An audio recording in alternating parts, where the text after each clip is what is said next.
Good evening, everyone. My name is Nartana Premachandra, and I lead Dances of India in St. Louis. We are one of the oldest classical Indian, not Bollywood, dance companies in the U.S. We're actually going to head into our 50th season later this year. So when I was in high school, I was born in St. Louis, by the way. So when I was in high school, if someone told me, when you're an adult, you are going to lead a classical Indian dance company created by your parents, I would have said, no way. That's not in my plan. But life can surprise you. So what is classical Indian dance? It's an ancient art form that has its roots in a text that's a little over 2,000 years old.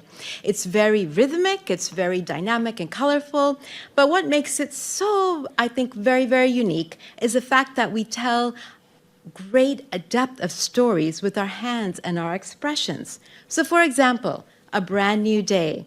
This is the sun, rays of the sun. Look out your window, you see a tree. Oh, a bird lands on the tree, a cardinal.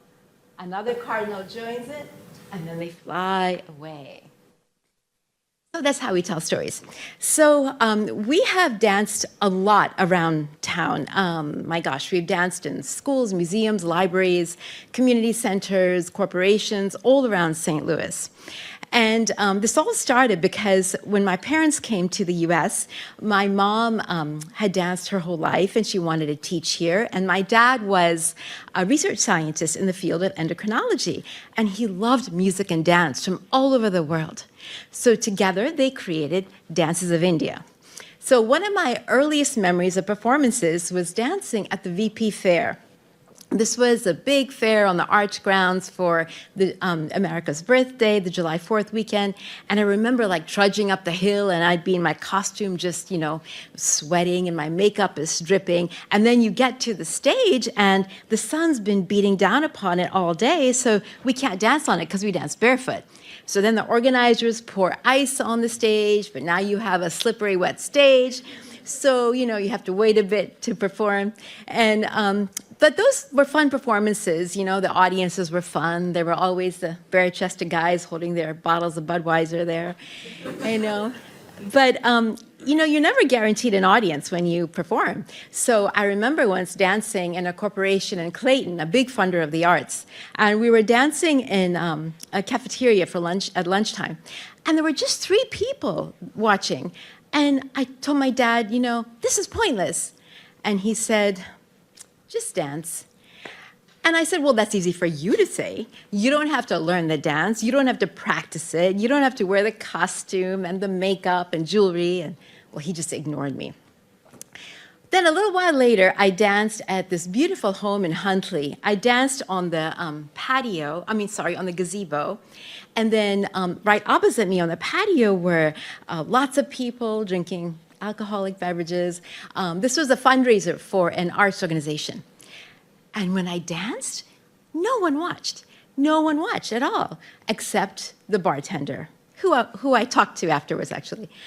Then later on, I told my dad, no one watched. And he said, just dance. And then I started objecting again, and he said, they're just sheep.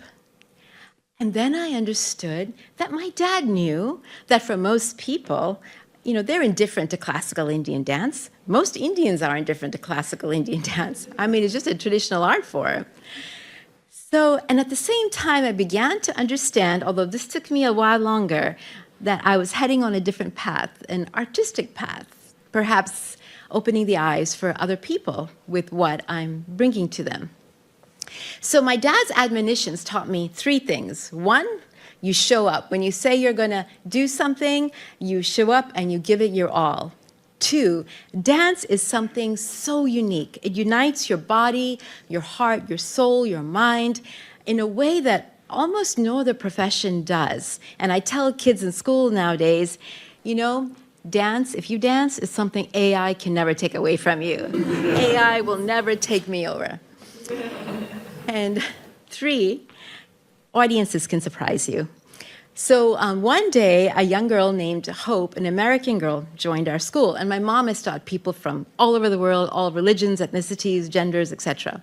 So she stayed with us for 10 years, and she graduated from our school. And one day I asked her, why did you start learning Indian dance? Because she had no Indian connection. And she said, well, I went to the art museum one day, and I saw a girl doing a dance about Krishna. This is Krishna's flute. And she said, I thought it was pretty, so I thought I'll just learn. And I was flabbergasted because that girl was me. So you never know how audiences can surprise you. And so now as we enter 2026, this is America's 250th birthday, and we're heading into our 50th anniversary. So we have been a part of the American story for 20% of its existence, which blows me away.